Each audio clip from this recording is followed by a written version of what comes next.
over a very long time from the reckless neoconservatives who run our foreign policy establishment.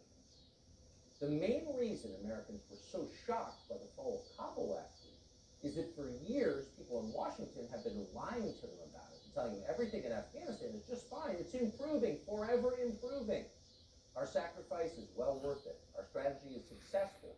Just keep sending us money and young soldiers, and we'll make the world safe for America. For decades, that's what they've told us. One of the main mouthpieces for these lies has been Senator Lindsey Graham of South Carolina. Graham identifies as a Republican, but his views in real life are indistinguishable from, say, Tony Blinken's or Mark Milley's. Graham's real constituents are in permanent Washington, not in South Carolina. We've pulled together tonight 3 representative sound bites that tell you the story of Lindsey Graham's personal responsibility for the debacle now on display in Afghanistan. Here's the first of them. This is from 12 years ago.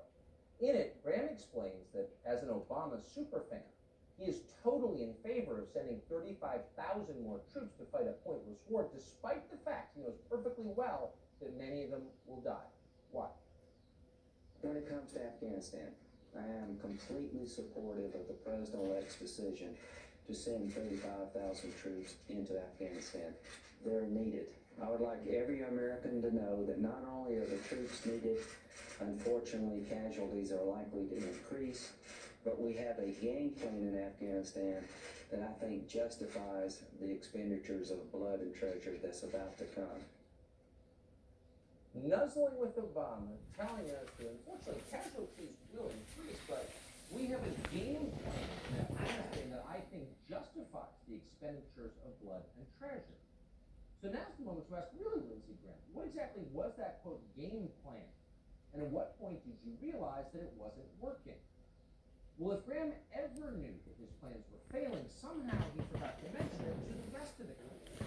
So here he is 2 years later telling us that we're really, really close to winning in Afghanistan. And not just in Afghanistan, but also in Tunisia, Egypt, Libya, Syria, and Yemen. This clip is hard to watch, but please make yourself. We're on the verge, in my view, of turning this thing around. I see Afghanistan, Tunisia, Egypt, Libya, Syria, Yemen as incredible opportunities to change the world for the better. If we as Congress accelerate the withdrawal schedule because it's popular at home, we will undercut all the gains we have made. So the beauty of videotape is it lives forever. That was 10 years ago. Afghanistan, Tunisia, Egypt, Libya, Syria, Yemen. Lindsey Graham described them all as little laboratories to test his theories. All those places still exist. They're still countries. The question is, how are they now? Has any one of those countries been improved by Lindsey Graham's game plan?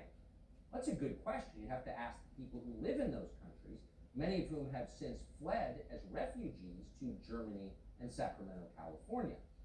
Lindsey Graham himself has not weighed in on the results of his game plan. He doesn't like to look backward. Reflection suggests accountability. If there's one thing Lindsey Graham is strongly opposed to, it's that. Instead, by this spring, Lindsey Graham had dropped the talk of winning the war against terrorism or bringing democracy to the great unwashed. Those were yesterday's goals.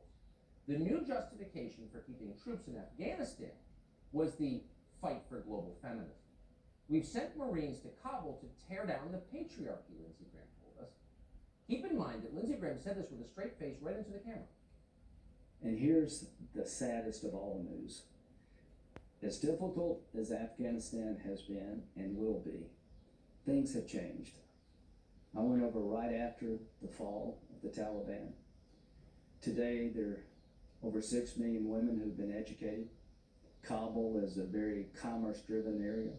People can sing and dance and live their lives without the oppression that the Taliban brought on them. Ooh, he's been going there for 20 years. We're sad to tell you tonight that Lindsey Graham's dream has died. The last gender studies class in Afghanistan has shuttered its doors. Everyone in that country is now thoroughly binary. So the question is, was the whole experiment worth it? We'd love to know what Lindsey Graham thinks about that. You see him on television quite a bit all the time on his never-ending fundraising tour. I'm a conservative, send me money. It's political televangelism. But weirdly, Lindsey Graham won't come on this show, and that's a shame because it would be a worthwhile conversation for everyone. The invitation remains open.